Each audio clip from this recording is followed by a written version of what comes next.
Hello and welcome to Win Science. एक बार फिर अब हम जानेंगे कि स्ट्रक्चर ऑफ ह्यूमन एयर किस तरीके से होता है। अब इसके लिए मैंने स्पेसिफिक एक सेपरेट वीडियो क्यों बनाई है, बिकॉज ये बायोलॉजिकल सेक्शन है फिजिक्स के चैप्टर का, बायोलॉजी पे बेस्ड है। तो ये काफ़ी ज़्यादा इंपॉर्टेंट हो जाता है आप लोगों को पढ़ने के लिए। और इसे अगर आप इग्नोर करोगे तो आप बहुत ज़्यादा इंपॉर्टेंट पार्ट मिस कर जाओगे आपके लाइफ का, और आप लोगों को पता नहीं चलेगा कि हियरिंग किस तरीके से होती है। तो मैं आप लोगों को शॉर्ट में बता दूंगा हियरिंग किस तरीके से होती है। देखो, हियरिंग जो होती है ना, तो वो होती है जब आप मतलब सुन रहे हो इनडायरेक्टली, तो मैं ऐसे ही कहूंगा। लेकिन आप सुन किस तरीके से रहे हो ना, उसके बेसिस पे मैं आप लोगों को एक चीज बता देता हूँ। आपका ईयर ड्रम होता है, आपका ईयर ड्रम होता है, वो वाइब्रेट करता है। उसके ऊपर जो वॉइसेस पड़ती है तो उसकी वजह से वो वाइब्रेट होता है। उसकी वजह से फ्लूइड अंदर वाला मतलब पानी जैसा वो वाइब्रेट कर जाता है। और जब वो पानी वाइब्रेट कर जाता है तब आपके ब्रेन के सेल्स पे रिसेप्टर्स होते हैं। उन रिसेप्टर्स को पता चल जाता है कि कुछ ना कुछ तो ये आदमी सुन रहा है। तो वो मैसेज आपके ब्रेन तक कन्वे कर देते हैं। और आपका जो ब्रेन है वो उस चीज़ को सेंस करके, आपके ब्रेन के कुछ हिस्से होते हैं तो वो उसका एक करेक्ट इंटरप्रिटेशन बता देते हैं। देखो, अब ये तो हो गई डॉक्टर वाली बात। तो मैं ये गले में पहन के तो नहीं पढ़ाने वाला, बस आप लोगों को ये दिखा रहा हूँ। ऐसे ही मेरा मन कर गया इसलिए। एनीवेज, हम फोकस करेंगे कि कान किस तरीके से काम करता है। तो देखो, ये डायग्राम आप लोगों को आपके टेक्स्ट बुक में जो है वो मेरे सामने है अभी, लेकिन काफ़ी ज़्यादा वो वैसे काफ़ी ज़्यादा मेसी डायग्राम है। आप लोगों को वो देख के इतना ज़्यादा आइडिया नहीं आ जाएगा, इसीलिए हम क्या करेंगे ना, एक बहुत ज़्यादा सिंप्लीफाइड डायग्राम ड्रॉ करेंगे, जो आप अगर आपके एग्जाम्स में वगैरह ड्रॉ करो तो शायद अच्छे से इंपॉर्टेंट चीज़ें ठीक से दिखा पाओ। तो हम वो स्टार्ट करेंगे। देखो, मेरे साथ ड्रॉ कीजिए आपके नोटबुक में या फिर टेक्स्ट बुक में, जहाँ पे भी आपका मन हो, लेकिन ठीक से ड्रॉ कीजिए। तो देखो, अब हम ड्राइंग की स्टार्टिंग करने वाले हैं। इंपॉर्टेंट चीज़ें येलो से ड्रॉ होगी, अनइम्पॉर्टेंट चीज़ें या फिर जो इतनी भी ज़्यादा इंपॉर्टेंट नहीं है वो नॉर्मल पेन से, रेड पेन से ड्रॉ होगी। देखो, कुछ इस तरीके से आप लोगों को कान दिखाना है।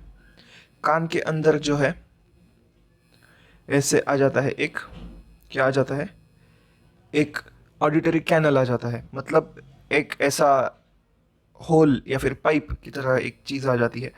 उसके एंड पर आप लोगों को दिख जाएगा एक बहुत इंपॉर्टेंट स्ट्रक्चर। वैसे हर स्ट्रक्चर ही इंपॉर्टेंट है, लेकिन ये कुछ ज़्यादा इंपॉर्टेंट है। तो ये कुछ ऐसा पर्दा पर्दा टाइप्स होता है।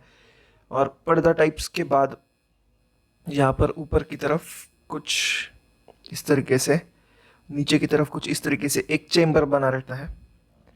और उस चेम्बर में जो है हवा रहती है। ठीक है, आप लोगों को बता दूँ, कुछ हद तक हवा, कुछ हद तक थोड़ा सा फ्लूइडिश टाइप। तो और उसके ऊपर जो है अब हम बहुत इंपॉर्टेंट स्ट्रक्चर ड्रॉ करेंगे। देखो, ये एक हड्डी होती है, हमारे कान में भी हड्डियाँ होती है, तो वो एक हड्डी, ये दूसरी वाली हड्डी देखो। और उसके साथ एक और हड्डी होती है कुछ इस तरीके की। एक मिनट, मैं ये ऊपर वाला ड्राइंग पहले निकाल दूँ। हाँ, तो नहीं, कुछ इस तरीके की हड्डी होती है। और ये एक और बोन होती है। तो कान में टोटली 3 बोन्स होती है। तो देखो, कुछ इस तरीके का एक ऐसे स्टेटोस्कोप टाइप सी एक चीज़ होती है। तो ऐसी ये 3 बोन्स होती है, आप लोगों को ध्यान में रखना है। अब ये मैं बहुत मज़ा किया हो कि क्यों नहीं पढ़ा रहा, बिकॉज ये बहुत ज़्यादा सीरियस है, शायद आप लोगों की यहाँ पे मार्क्स चले जाए, आप लोगों को पता नहीं। तो देखो, और उसके बाद जो है यहाँ से कुछ इस तरीके का स्ट्रक्चर होता है। आप लोगों को मैं सबसे आसान तरीका बता रहा हूँ ईयर को ड्रॉ करने का। वैसे कई सारे और भी मेथड्स है, लेकिन आप लोगों को सिर्फ 9th क्लास के लोगों के लिए या फिर 10th में हो शायद, पता नहीं, तो आप लोगों के लिए बहुत ज़्यादा बेनिफिशियल होने वाला है जब आप आपके एग्ज़ाम में ये ड्रॉ करो पिक्चर। बिकॉज आप एक 5-6 बार अगर आप ट्राई कर लोगे ना, तो आप लोगों को 101% ये आने वाला है।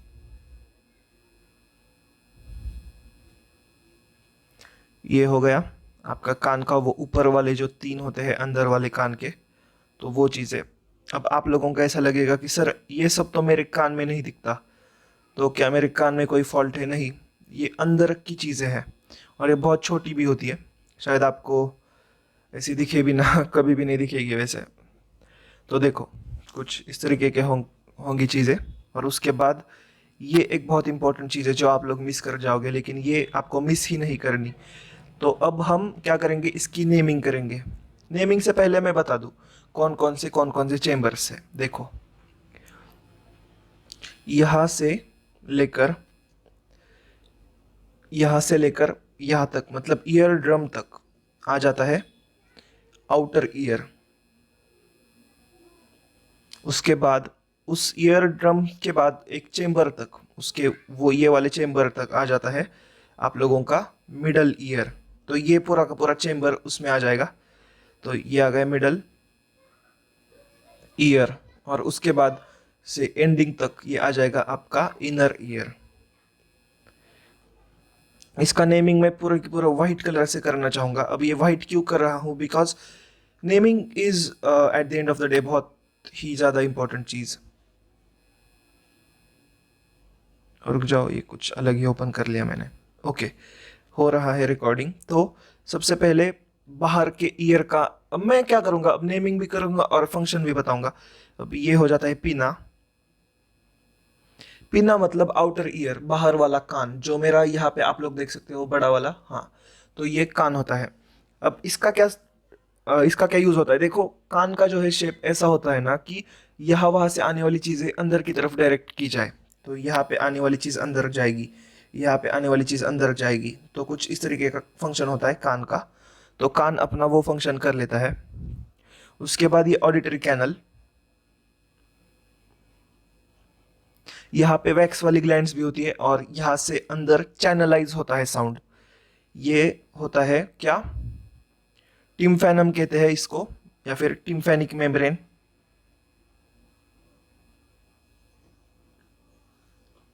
टिम्फैनिक मेम्ब्रेन या फिर आप उसे कान का पर्दा भी कह लो, लेकिन ईयर ड्रम कहते हैं most of the times. Common name EARDRUM, ear drum. उसके बाद तीन हड्डियां है। आप लोगों को ये तीन हड्डियों के नाम याद रखने की जरूरत नहीं है। आप लोगों को बस, अब देखो मैं आप लोगों को इसके नाम भी बता दूंगा, लेकिन आपको बस इसके बेसिक बेसिक फिर यूजेस बता दूंगा, ताकि आप लोगों को मतलब फंक्शन तो पता चल जाए कि नाम कैसे रख गए होंगे। तो ये पहला वाला जो है ना अंदर वाला, उसको इन्होंने नाम दिया है हैमर। उसके बाद अंदर वाला जो है उससे इन्होंने नाम दिया है एनविल। और उसके अंदर जो है उसको इन्होंने नाम दिया है स्टिरअप। अब ये हैमर एनविल स्टिरअप क्या है, उसके मैं साइंटिफिक नाम आपको बता दूं। इसका नाम है मेलस, इसका नाम है एनकस, और इसका नाम है मेलस इनकस स्टिरअप। इसका नाम जो है वही है शायद, या फिर मुझे अभी याद नहीं आ रहा। तो इसका ट्रिक है MIS, मिस। तो ये तीन होते हैं, लेकिन चलो इसके आप लोगों को जरूरत नहीं है। बस आप लोगों को ये पता होना चाहिए कि कुछ इस तरीके से नाम है इनके। अब ये तीन कान, अब ये हैमर मतलब क्या, हथौड़ा। एनविल मतलब छन्नी, अब ये छन्नी हथौड़ा आपने कहीं पे सुना होगा। और स्टीरअप जो होता है वो कुछ आपके स्टेटोस्कोप टाइप्स होता है। तो वो आप लोग यहाँ पे दिख जाएगा, आप लोगों को टेक्स्ट बुक में भी दिख जाएगा। तो वो होता है स्टीरअप। उसके बाद ये चीज़ आ जाती है, एक जो मैंने ऐसे प्लेट ड्रॉ की है, उसका नाम है ये प्लेट जैसी चीज़। अब इसका नाम क्या है, तो इसका नाम है ओवल विंडो।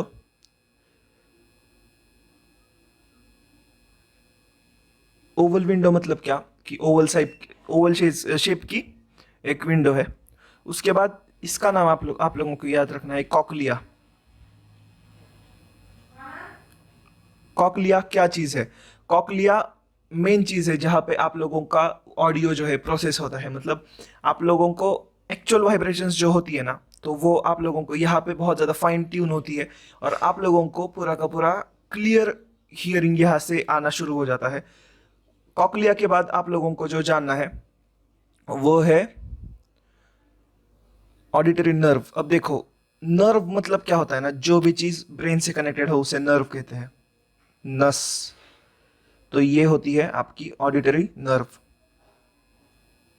ऑडिटरी नर्व मतलब ये ही चीज है, ऑडिटरी नर्व ही चीज है जो मैसेज कान से ब्रेन तक ले जाती है ताकि ब्रेन उसे ठीक से समझ पाए। अब ये ऊपर वाली लाल चीजें जो ड्रॉ की है वो आप लोगों को जानने की जरूरत नहीं है। चाहिए तो मैं बता दे सकता हूँ, इनका यूज हियरिंग में होता नहीं है, इनका यूज होता है आप लोगों को बैलेंस करने में।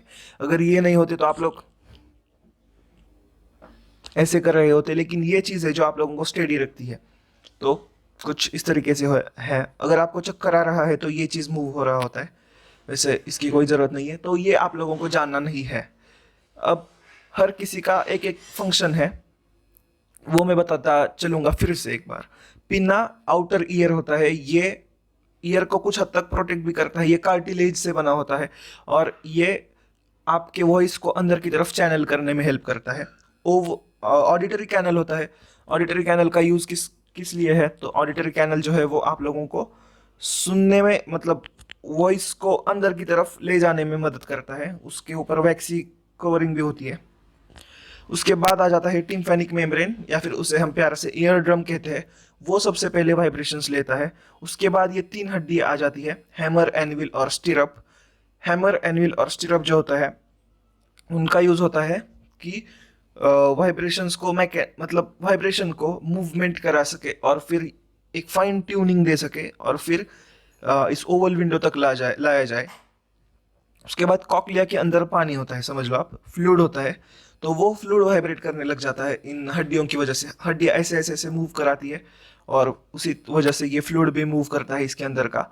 और उसके बाद यहाँ पर से जो हियरिंग वाला वाइब्रेशन वाला मैसेज है वो नर्व के फॉर्म में कन्वर्ट होके चला जाता है आपके ब्रेन की तरफ। तो ऑडिटरी नर्व का यूज है कि ब्रेन की तरफ चीज़ों को ढकेलना, मतलब ब्रेन की तरफ चीज़ों को ले जाना। अब हम एनसीईआरटी माता क्या कहती है वो एक मिनट में सुन लेते हैं। तो देखो, एनसीईआरटी माता कहती है कि outer ear is called as pinna, it collects the sound from the surrounding, the collected sound passes through the auditory canal, जो मैंने अभी बताया आप लोगों को। At the end of auditory canal there are thin membranes called as ear drum. तो देखो ये ईयर ड्रम होता है। और the tympanic membrane, when a compression of a medium reaches the eardrum, the pressure on the outside of the membrane increases the force। तो देखो basically refraction और जो होता है रेरफैक्शन और कॉम्प्रेशन, इस वजह से ईयर ड्रम वाइब्रेट करने लग जाता है। The vibrations are amplified several times by three bones. तो देखो एम्पलीफिकेशन जो होता है ना वो कर लेते हैं, एम्पलीफिकेशन एम्पलीफिकेशन का काम कर लेते हैं ये कान की तीन हड्डियां।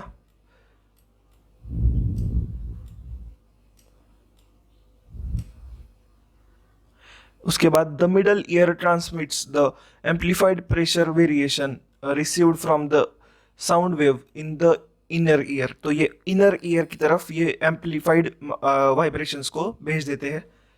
उसके बाद क्या होता है मैं बता दूं। हाँ, अब ये इनर ईयर में जो है ना, इनर ईयर का काम क्या है मैं बता दूं। इनर ईयर में हो जाता है क्या, तो इनर ईयर में जो रिसीव्ड ट्रांसमिशन है ना, तो प्रेशर वेरिएशंस होते हैं, जो मतलब वाइब्रेशंस जो आ रहे हैं, प्रेशर वेरिएशंस, तो प्रेशर वेरिएशंस चेंज किए जाते हैं इनर ईयर में न्यूरल सिग्नल में। बिकॉज हमारा ब्रेन जो है, या फिर इलेक्ट्रिकल सिग्नल में कह सकते हो, ये सही शब्द है। तो इलेक्ट्रिकल सिग्नल में हमारा ब्रेन जो है हर चीज, मतलब एक्चुअली हमारा ब्रेन जो है वो इलेक्ट्रिकली काम करता है, ऐसे हम कह सकते हैं। तो इलेक्ट्रिकली चीजें चली जाती है। तो बस यही था इस पूरे के पूरे चैप्टर में। कुछ रह गया तो मैं आप लोगों को देख देख के एक मिनट में बता दूं। वैसे कुछ रह तो नहीं गया होगा, हमने एक भी टॉपिक छोड़ा नहीं है वैसे।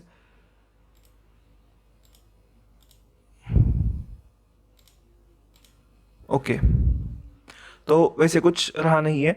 तो उसके बाद जो है ऑडिटरी नर्व से सिग्नल जाता है, ऑडिटरी नर्व, और ऑडिटरी नर्व से जाता है ब्रेन के अंदर, जहाँ पे वॉइस को इंटरप्रेट किया जाता है कि भाई ये क्या कह रहा है बंदा, या फिर ये क्या कह रही है। और इस तरीके से हमारा कान फंक्शन कर देता है। अगर आप लोगों को ये फिर से डायग्राम थोड़ा सा क्लीन चाहिए तो मैं आप लोगों के लिए क्लीन कर देता हूँ ये डायग्राम थोड़ा सा, कुछ ज़्यादा ही गंदा कर दिया। हाँ, अब ये कुछ हद तक क्लीन दिख रहा है। आप लोगों को ये फिर से अगर एक्सप्लेनेशन चाहिए तो हम 1 मिनट में कर लेते हैं। ये आउटर, एक काम कीजिए, इसके साथ मेरा भी स्क्रीनशॉट ले लीजिए। हाँ, अब ये आप लोगों को हमेशा के लिए आप लोगों के पास रह जाएगा आपकी गैलरी में। तो ये काफ़ी ज़्यादा इंपॉर्टेंट हो जाता है आप लोगों को जानने के लिए कि ईयर किस तरीके से काम करता है। वाइब्रेशंस को इलेक्ट्रिकल सिग्नल्स में कन्वर्ट किया जाता है। इलेक्ट्रिकल सिग्नल्स न्यूरल जो नेटवर्क होता है उसके साथ ब्रेन में जाते हैं, और फिर ब्रेन हमारा इंटरप्रेट करके मैसेज हमें पता चल जाता है कि भाई ये क्या कह रहा है। तो कुछ ये इस तरीके से था हमारा साउंड चैप्टर। ऑफिशियली मैं अनाउंस कर सकता हूँ कि दी एंड कर लिया है हमने इस पूरे के पूरे चैप्टर का। मज़ा आया वैसे पढ़ाते हुए। I love this chapter sound. शायद ये 5 या 6 पार्ट्स में आ जाए आप लोगों को। ये शायद लास्ट वाला पार्ट हो, पार्ट 7 या फिर पार्ट 6 हो या फिर पार्ट 5 हो, मुझे पता नहीं है एग्जैक्टली। लेकिन कोई नहीं, चलो ये टॉपिक हो चुका है ख़त्म। उसके बाद हमारे सिर्फ 2-3 टॉपिक्स बच जाते हैं क्लास 9 के। उसके बाद क्लास 9 फिनिश। उसके बाद आप लोगों के लिए बहुत सारी चीज़ें मैंने सोच रखी है। 16 मिनट्स हो चुके हैं। See you in the next class. Bye bye.